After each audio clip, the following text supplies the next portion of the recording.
somente o teu nome receba toda a glória, toda a honra e todo o louvor. E quantos creem assim, pode dizer amém? Amém. Hoje a gente está aqui comemorando, posso dizer assim, né? Um culto da família, para falar de assuntos relacionados à família, que continua sendo o grande desafio da nossa sociedade. E eu quero compartilhar com os irmãos um trecho da palavra de Deus, que está aqui no livro de Salmos.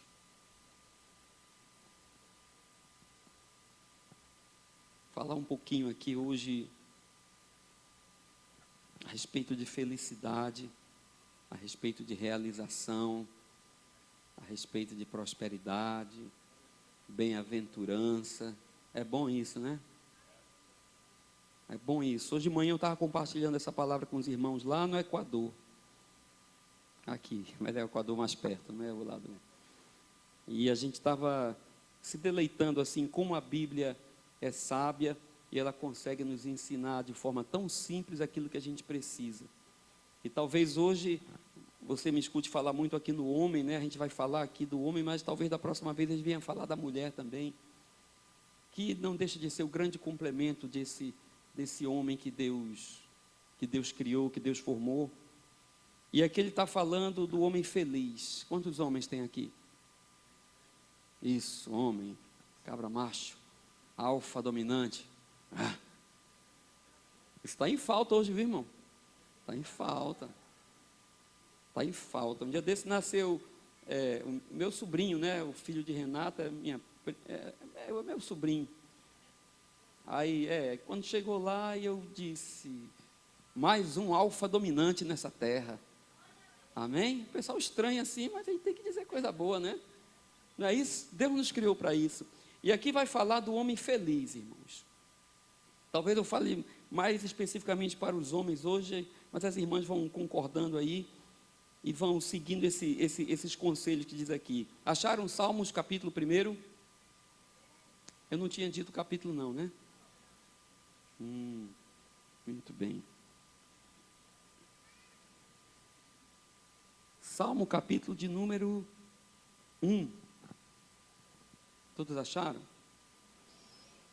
Com o celular é fácil, né? Você só faz assim, chega rápido. Mas diz assim, queridos: como é feliz aquele que não segue o conselho dos ímpios. Como é feliz o homem que não imita a conduta dos pecadores, nem se assenta na roda dos zombadores. Versículo 2, ao contrário, a sua satisfação está na lei do Senhor, e nessa lei ele medita de dia e de noite. Esse homem é como a árvore plantada à beira de águas correntes, dá fruto no tempo certo, e as suas folhas nunca murcham. Tudo que ele faz, prospera. Não é o caso dos ímpios. Eles são como palha que o vento leva. Por isso, os ímpios não resistirão no julgamento, nem os pecadores na comunidade dos justos. Pois o Senhor aprova o caminho dos justos, mas o caminho dos ímpios leva à destruição. Amém? Queridos, eu estou falando isso aqui porque quem é que não quer ser feliz, né? Ele fala aqui, como é feliz aquele homem. Como é bem-aventurado, talvez se você está com a outra versão aí, aquele homem. Que homem é esse que é feliz? Se a gente vive num mundo de tanto desengano, de tanta gente frustrada, de tanta gente infeliz, de tanta gente magoada, de tanto homem cabisbaixo, de tanta gente que não consegue mais olhar para o sol, sorrir, dizer bom dia sol. Como é feliz esse homem. Então, talvez essa seja uma expectativa que a gente tem para os nossos dias. E ele está falando aqui de algumas características, alguns pontos que a gente deve levar em consideração para poder se encaixar nesse grupo. Porque talvez aqui no nosso meio tenha gente que não se encaixa nesse grupo. E exatamente por isso que a gente está falando, para que você que não se encaixa nesse grupo, você possa ver o que é preciso para se encaixar nesse grupo. E ele diz que é feliz, que é bem-aventurado, que é bendito, aquele homem que não segue o conselho do ímpio. Por que isso, irmão? Porque Deus criou um homem com um propósito. Deus, quando formou o homem, que ele parou e no seu conselho eterno da sua sagrada família, Pai, Filho e Espírito Santo, ele formou o homem com um propósito e ele esclareceu, ele disse, deixou bem claro qual era o propósito do homem. Ele disse: nós vamos formar o homem segundo a nossa imagem e segundo a nossa semelhança. E por que ele queria fazer isso? Por que ele queria expressar no homem a imagem e a semelhança dele? Para que ele pudesse ser revelado a toda a criação. Então nós temos que, antes de tudo, entender que o propósito de Deus para a nossa existência nessa terra é um só.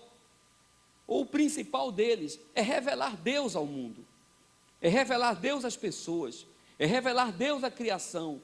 Então, se nós não temos essa consciência, a gente vive nessa terra, a gente passa a existência sem qualquer compromisso em relação ao propósito de Deus, e a gente não revela Deus. Quando um ímpio, que ele fala que a gente não deve, que o homem que é feliz, ele não segue o conselho do ímpio, porque o ímpio não conhece o propósito de Deus para a sua vida, porque o ímpio não sabe por que veio nessa terra, o ímpio não sabe por que está passando 30, 40, 70, 80, 90 anos aqui, ele apenas está vivendo, deixando a vida levar de um lado para o outro. Então, de repente, o conselho que ele vai dar para a gente, a orientação que ele vai dar para a nossa vida, não é uma orientação que vai apontar para o propósito, para o projeto de Deus para nós. Por isso que muitas vezes, quando a gente segue um conselho de alguém que não tem a consciência do Deus Criador nele, o conselho dessa pessoa não vai te levar para o propósito de Deus. Você vai fazer coisas, vai agir de uma maneira que não vai revelar Deus ao mundo. Você perde o propósito, você perde a razão da existência. Você para de viver. E isso traz infelicidade. Por isso que ele diz que o homem feliz é aquele que não segue o conselho do ímpio. O homem feliz é aquele que não se espelha no ímpio. É aquele que não olha para o ímpio e diz: eu quero ser como aquele cara. Por quê? Pelo que ele tem, pelo que ele faz, pelas roupas dele, pelo carro dele, pela posição dele. Queridos, quem não tem consciência de Deus, quem não tem revelação de Deus na nossa vida, não pode apontar conselho para a gente. Não pode dar orientação para a gente, porque certamente ele vai se fundamentar apenas em coisas naturais, em coisas que levam a uma felicidade, a uma prosperidade, a uma constância, apenas aqui nessa terra, porque ele não tem revelação do eterno. Não é verdade? Então a gente tem que se aconselhar, a gente tem que pedir orientação de quem tem consciência de Deus, de quem revela Deus, de quem conhece o propósito de Deus para a sua vida, de quem pode nos ajudar a entrar no caminho que nos levará em direção ao propósito, ao destino que Deus tem estabelecido para a nossa vida, a cumprir o projeto de Deus nessa terra. E às vezes a gente gasta dinheiro pedindo conselho de quem não sabe nem por que está nessa terra. Não é assim? E além de infeliz, fica liso, devendo.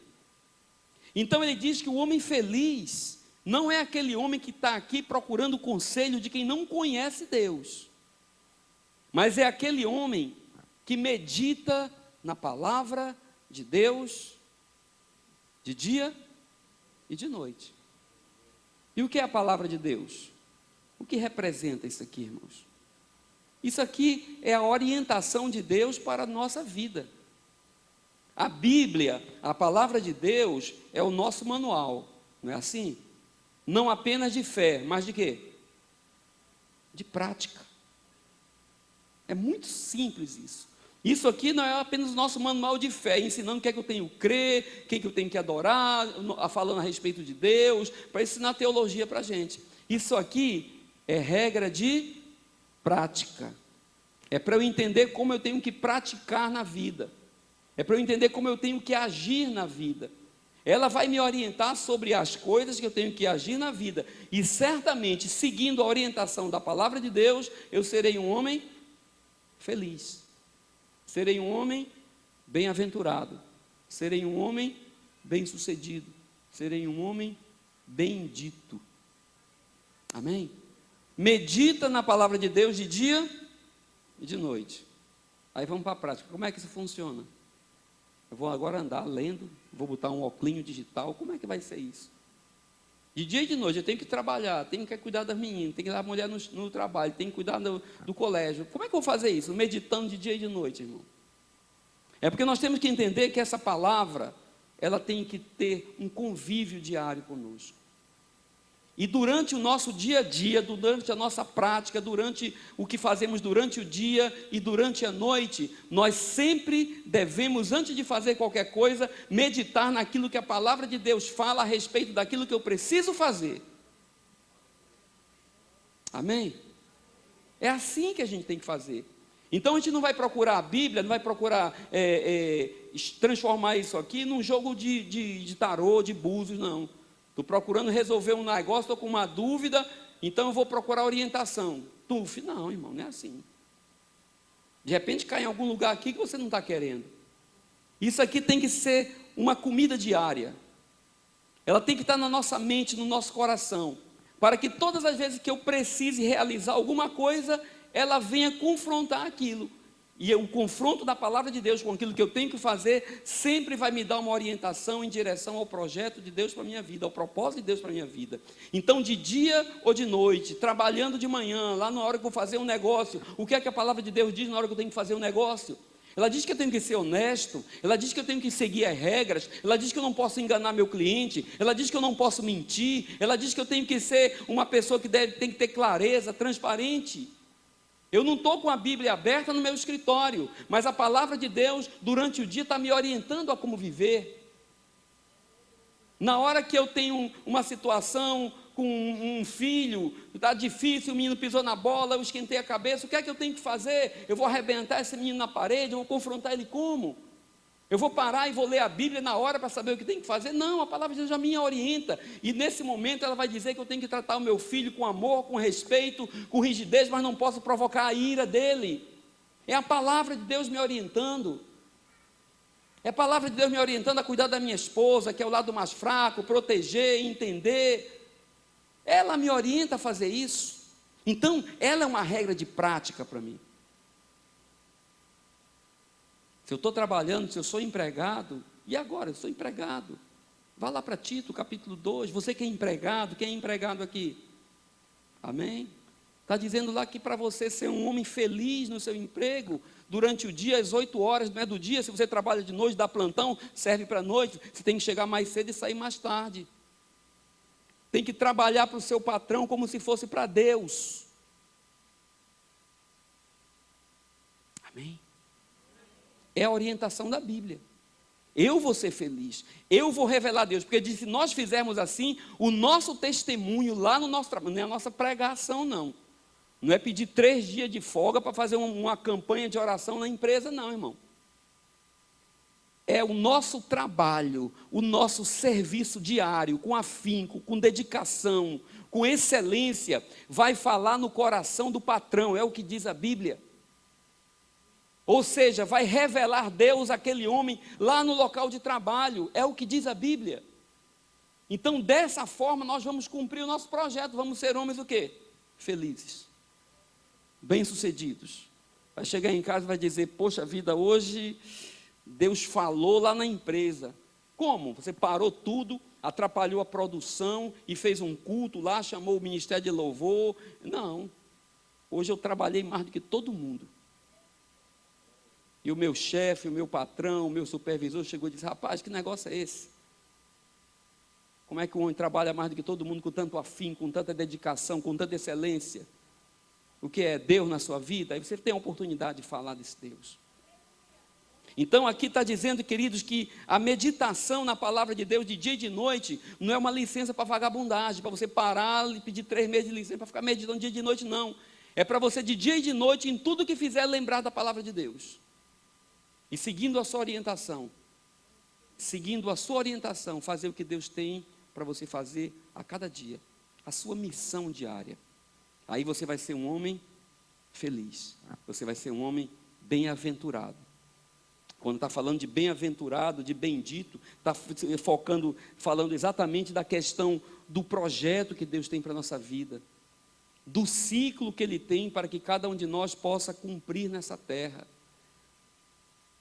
O chamado específico que Ele tem para cada um de nós. Agora eu estou falando individualmente. Você sabe que Deus trata individualmente com cada um de nós. E muitas vezes, por a gente não entender isso, a gente fica ruim, fica frustrado, fica infeliz, porque a gente vê a vida de Marcos, vê a vida de Júnior, vê a vida de Eliel e diz, poxa vida, eu vou fazer isso, mas não é para você fazer aquilo. Deus tem um projeto para você. A gente se frustra porque vê na vida das outras pessoas algo que a gente não consegue ver na nossa.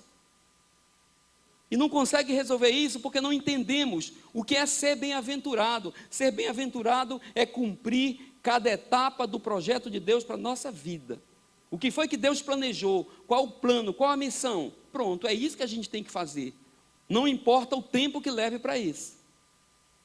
Amém? Eu estava vendo esses dias, eu estava pensando sobre isso.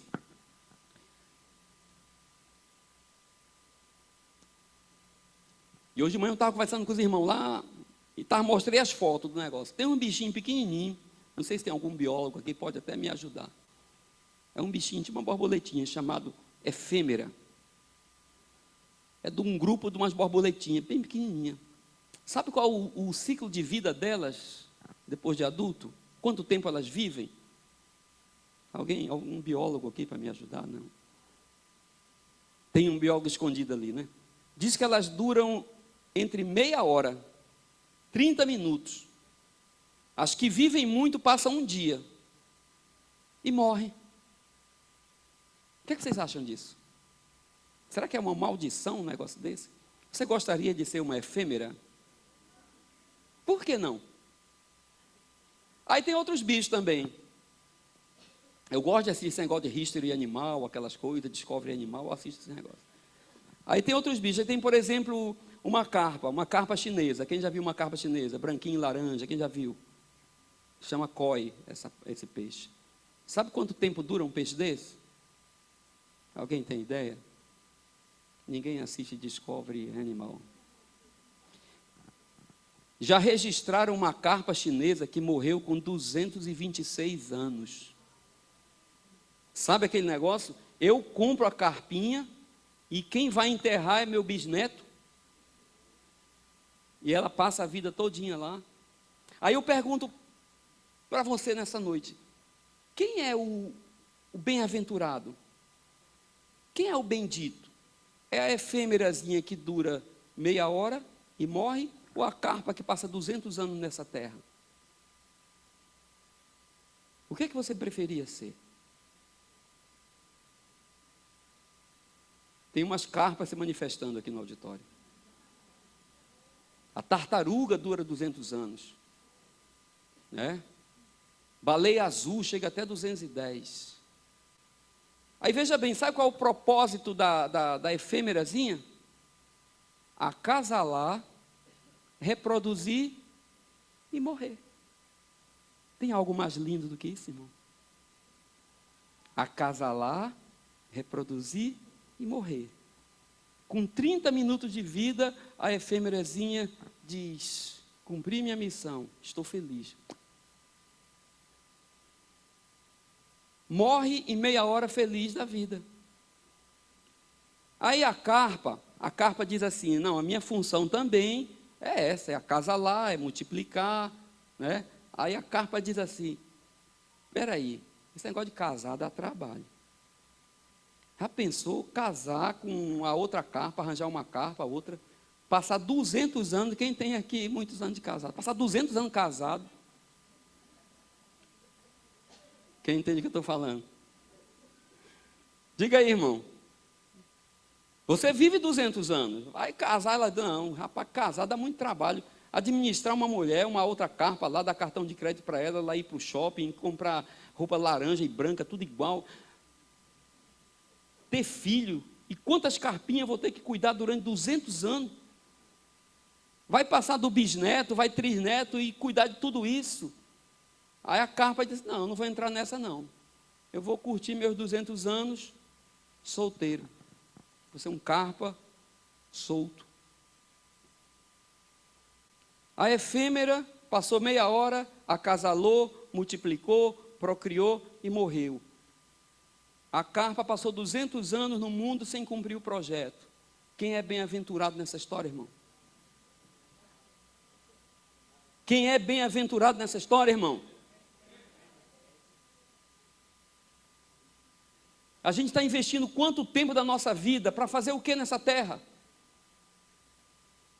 Tem gente estudando aí as algas, porque tem umas algas marinhas que elas não morrem, elas são eternas, elas começam a se replicar. Tem gente querendo injetar alga para ter a fonte da juventude. Aí eu pergunto, para fazer o que nessa terra? Será que você já encontrou em que parte do ciclo você está? Quem tem entre 30 e 35 anos aqui? Todas as mulheres levantaram a mão, por quê? Uma pessoa, irmão, uma pessoa que morre com 35 anos, morre cedo ou morre tarde? Prematuro. O cara tinha 35 anos e morreu. Não é verdade? A gente fica chocado. Como é que pode, cara, tanta vida pela frente? Deixa eu contar a história para você. Eu conheci um homem que com 33 anos, depois de adulto, ele falou um negócio que pouca gente fala. Ele disse assim: está tudo consumado. Vocês conhecem também? Ele disse: está tudo consumado. Com 33 anos, no auge, na pujança, na energia, no vigor, na testosterona, no gás. Esse cara disse: está tudo consumado. Pai, nas tuas mãos eu entrego o meu espírito. Eu não tenho mais nada o que fazer nessa terra. Eu fechei o ciclo. Eu cumpri a minha missão. Eu sou feliz. Quem vai me dizer que Jesus Cristo morreu prematuro aqui? Ah, Jesus foi produto da injustiça do sistema judiciário romano. Era para ele ter ido em frente, seguindo o ministério, até uns 70, 80, 90, 120, era filho de Deus. Quem vai dizer que ele morreu prematuro aqui, irmão? Um homem que, como poucos, fechou o ciclo com consciência. Nós vemos hoje muitos homens, talvez com 70 anos, com 80 anos, passa mal, dá um piripaque, vai para o hospital, faz tudo, chama médico, faz tudo, e morre angustiado. Por quê? Eu não sei como vai ficar minha mulher, meus filhos, e minha família, e minhas coisas. O cara não resolveu a vida em 80 anos. E Jesus, em 3 anos, ele resolveu tudo. Então, quando ele está falando de bem-aventurado, de feliz, é que nós temos que procurar entender o projeto de Deus para a nossa vida, aquilo que Ele tem para nós, em qual etapa desse projeto nós estamos, porque assim nós seremos homens felizes, irmãos. Não interessa quanto tempo a gente vai passar, o que importa é se nós vamos cumprir a missão. Se a gente vai chegar em casa de noite e dizer assim: eu estou cansado, estou quebrado, mas eu sei que eu avancei em direção àquilo que Deus tem para a minha vida. Amém? Então, quando ele está falando de bem-aventurado, o homem bem-aventurado é aquele homem que sabe o que ele está fazendo. O homem feliz, como ele diz aqui, olha, ele diz que o homem feliz é aquele que dá o quê? Frutos. Amém? O homem feliz, o homem bem-aventurado é aquele que dá fruto, é aquele homem que tem uma vida relevante. Onde ele passa, ele deixa marca. É um homem que frutifica, é um homem que influencia pessoas, é um homem que serve de influência para a gente, é um homem que inspira as pessoas, em qualquer lugar, na igreja, no trabalho, em casa. É um homem que ele tem a consciência de que, porque ele tem um propósito de gerar uma imagem de Deus, de mostrar uma imagem de Deus, ele sabe que ele não pode passar por nenhum lugar invisível, ele tem que influenciar as pessoas a ser como ele é. Você vai dizer: isso é muita presunção sua. Aí eu vou dizer: não. Um irmão antigo meu, chamado apóstolo Paulo, ele diz assim: olha, vocês têm que se influenciar em mim, porque eu quero inspirar vocês, do jeito que eu fui inspirado em Cristo. Nós, como homens, temos que ser homens relevantes, irmãos. Temos que arrancar as pessoas do seu lugar comum, para que elas possam ver em nós alguma coisa. A sociedade que nós vivemos hoje, ela não nos ensina isso. Ela nos ensina ao contrário, a tirar do homem o que ele tem de pior. A gente diz assim, olha, as pessoas estão querendo ter o que a gente tem, e não querendo ser como nós somos. É por isso que a gente está aí, nas mídias sociais. O cara compra um relógio e mostra, compra um carro e mostra, compra uma cara e mostra. E fica inspirando as pessoas a querer ter o que ele tem.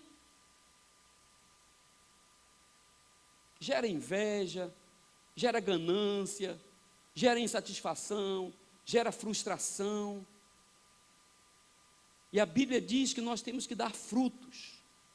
Temos que gerar nas pessoas a vontade de ser como nós somos, crer o que nós cremos, agir como nós agirmos. A herança que nós temos que deixar para os nossos filhos, para os nossos amigos, para a sociedade, para as pessoas que estão ao nosso redor, irmãos, não é uma herança de atributos, é uma herança de valores. Valores. O que a sociedade precisa é disso. Nós somos a igreja de Jesus, amém? Você crê nisso? Faz quanto tempo que a gente está andando nessa terra? Esquece o negócio da carpa, eu estou falando da igreja geral mesmo. Uns 2000 anos, é isso? Desde que Jesus partiu. A gente está vivendo de quê, irmão? Qual foi o espólio de Jesus? Qual foi a herança dele? Uma capa, uma roupa bonita que ele tinha, uma capa da Brooksfield, os caras lançaram sorte e levaram logo. Ele deixou algum pedaço de terra, alguma gleba lá em Israel. As minas do rei Salomão, ele deu a senha para a gente, para a igreja ficar existindo de lá para cá, se mantendo de lá para cá. Qual foi a herança de Jesus, irmão? Alguém sabe o tamanho dele, a altura dele? Se ele falava alto ou baixo? Alguém sabe os atributos dele? A Bíblia nem fala nisso, diz que ele não tinha nem beleza nem formosura. A herança dele para a igreja, que tem mantido a igreja até hoje, foi uma herança de valores. Valores. Seja como eu sou, siga meus passos, perdoe como eu perdoo, doe como eu dou, morra como eu morro. A herança dele foi essa. Ah, o cara me humilhou, fez uma humilhação, eu andei aqui 1 milha, ande 2 com ele. O cara me bateu, deu outra face. O cara me ofendeu, perdoe. Muitas vezes, a herança que Jesus deixou para a sua igreja foi uma herança de valores, porque a vida de Jesus foi uma vida relevante. Ninguém nesse mundo, ninguém nessa terra, a partir do tempo que ele passou aqui, pode negar a sua existência, pode negar a sua passagem, mas foram 3 anos apenas, 3 anos. Mas foi tão relevante que em 3 anos ninguém esquece, o calendário mudou por causa disso. O mundo mudou por causa disso. Nós estamos aqui por causa disso. 3 anos. Isso serve para mim. Que às vezes eu digo, rapaz, estou com 50, estou velho, não tenho mais tempo para nada. Aí depois eu pensando, e a Bíblia me diz, e quem disse que você precisa de muito tempo? Você não sabe o que é que Deus tem para você. Se de repente a missão que tem para você é para resolver em 1 mês, em 1 semana. Quem disse que eu tenho que ganhar multidões? De repente a missão que tem para mim é falar com um cara, cumprir a missão, dar a mensagem para ele e morrer feliz. Então a gente tem que entender isso, a gente tem que ter uma vida relevante nessa terra, irmãos. Uma vida que deixe resultado, uma vida que afete as pessoas. A gente foi lá para o interior esse final de semana, sexta, sábado de manhã, a gente falou, eu estava conversando lá, falando com jovens, dei 2 palestras lá, sei lá. De noite eu estava indo para o culto, quem ia para a praça. Aí um dos jovens falou comigo, me chamou, a gente foi conversar, e ele disse, olha, a partir de segunda-feira eu vou agir diferente. Eu tinha umas ideias aqui, mas aquilo que você falou, eu vi que eu tenho que mudar. A partir de segunda-feira eu vou tomar outra decisão, vou tomar outra postura. Irmão, não interessa mais nada. Valeu tudo. Valeu tudo. A gente não passou desapercebido, afetou alguém. Um boizinho chegou lá e disse assim: ei, quando eu crescer eu quero ser como você. Quero ter até seu cabelo. Eu disse: não pinte. Irmãos, é isso que faz o homem feliz. Aí pergunte: o que é que você trouxe de lá? E ganhou quanto? Voltei feliz. Rodamos, não foi, Marquinhos? Chegamos em casa, não deu tempo nem de tomar banho direito, tomei, não estou fedido não. Chegou aqui, estou feliz, irmão, não estou preocupado com janta, com nada. Porque a gente tem coisa melhor do que você sair, viver, estar nessa terra e saber que está cumprindo o projeto, a missão que Deus tem para você. Você se torna santo, porque você se torna incorruptível, porque não tem nada que vai tirar você disso. Esse é o homem que a Bíblia está falando, que é o homem feliz, que é o homem bem-aventurado, é o homem que entende o ciclo que ele tem. Ele diz aqui que é um homem que ele dá fruto sempre, as suas folhas não murcham, ele é um homem constante. Não para. Ele fala aqui que esse homem é chamado de justo. E quem é o justo? A Bíblia diz que o justo é aquele homem que é comparado como o sol, que o sol nasce e o seu brilho vai aumentando, aumentando, aumentando, aumentando, aumentando, até chegar no ponto de plenitude. O sol não vai e vem, irmão. O sol não vai e para e depois escurece. Não, ele é constante. Assim é a vida do homem que segue a Escritura, a palavra de Deus. Aqui diz que tudo que ele faz, prospera. Já sei, tem gente olhando para mim e está dizendo: espera lá. Mas na minha vida toda de cristão, de justo, eu já perdi o emprego, eu já quebrei uma empresa, eu já caí, eu já fali, estou devendo, não estou bem. Como é essa história? Como é essa história, irmão? Se diz que tudo que ele faz prospera, e eu já quebrei 300 vezes. Se eu não estou bem, se a minha vida não tem sido assim, se faz assim, vai lá embaixo, volta. A minha é assim, não sei a dos irmãos. Como é que ele diz que é constante e que prospera em tudo?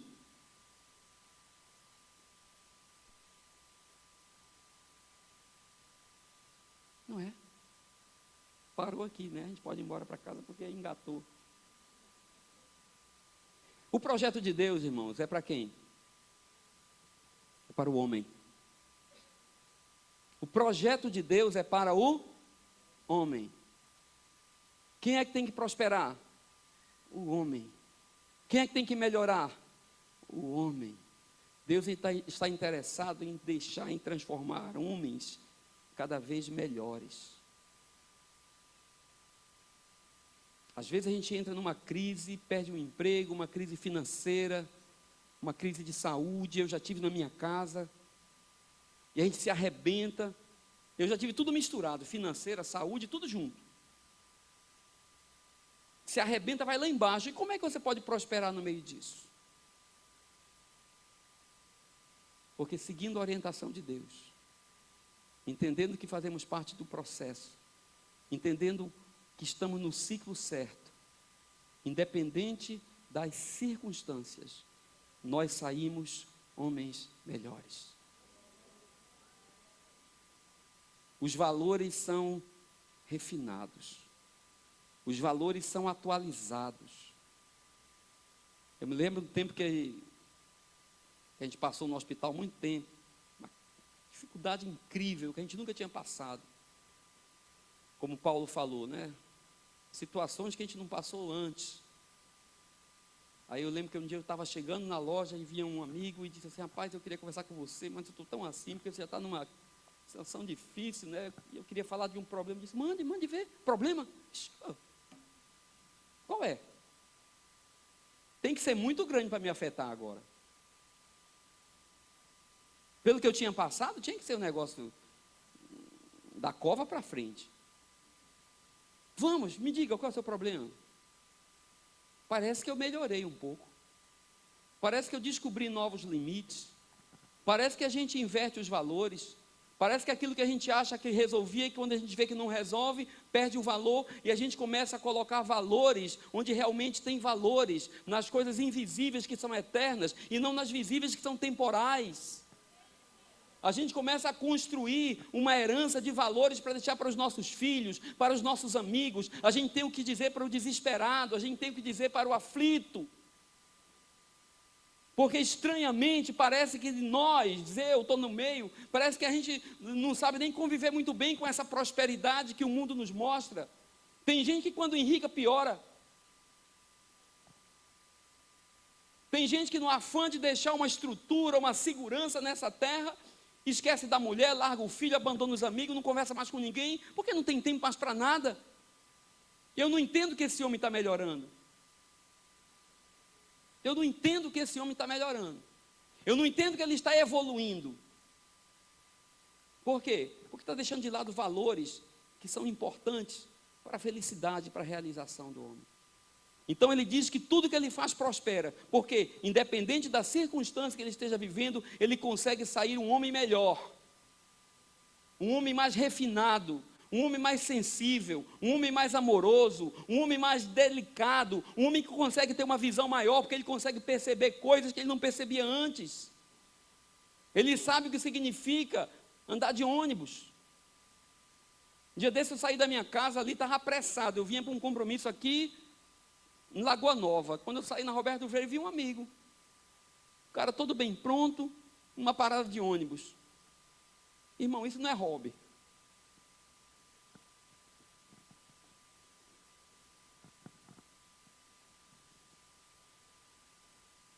O cara não se apronta durante a semana e vai para uma parada de ônibus 3 horas da tarde. Isso não é hobby. Eu vinha para cá, para Lagoa Nova, eu parei e disse, vamos? Ele disse, vai para onde? Eu disse, você vai para onde? Ele disse, vou para ali, para Nova Parnamirim. Eu disse, entre. Sabe por que eu atrasei o compromisso, que eu fui deixar ele em casa, irmão? Porque eu sei o que é estar embaixo de uma parada de ônibus.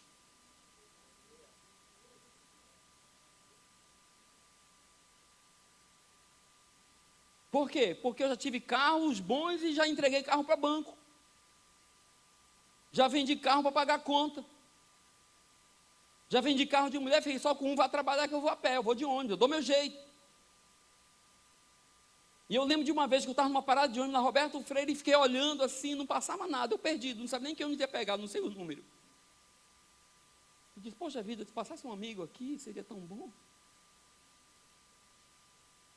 A gente melhora, irmão. A gente prospera.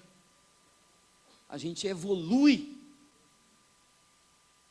Ele diz que é esse homem, que é o homem feliz.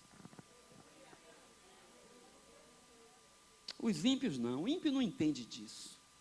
O ímpio não revela a Deus. Mas o homem que segue os conselhos de Deus, que medita na sua palavra de dia e de noite, que frutifica no tempo, tem tempo para frutificar, irmão. O homem relevante, ele tem discernimento do tempo, tem tempo para frutificar. Tem tempo que não é para dar fruto, não.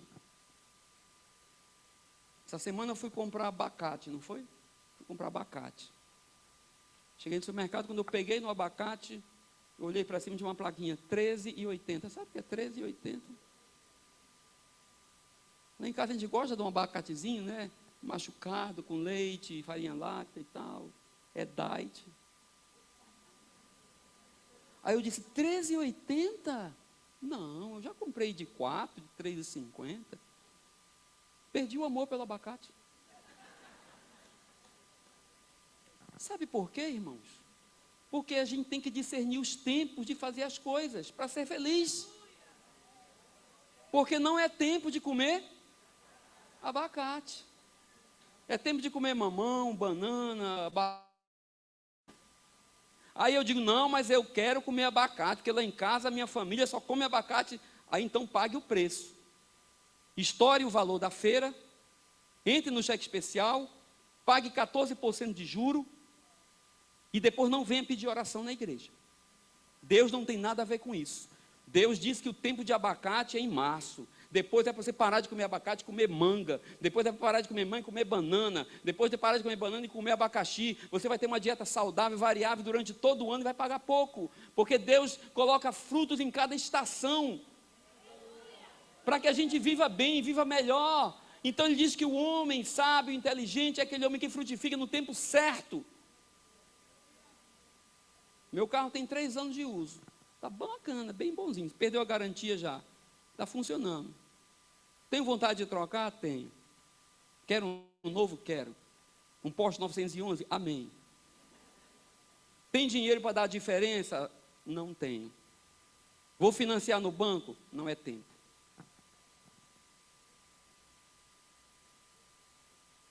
Amém? Por quê? Porque o tempo que nós estamos vivendo, o dinheiro está caro. Quer comprar dinheiro caro? Compre. E viva infeliz. Vai perder noite de sono. Vai chorar. Vai lamentar. Amém? Discernimento. Tem que ser constante. Tem que ser relevante.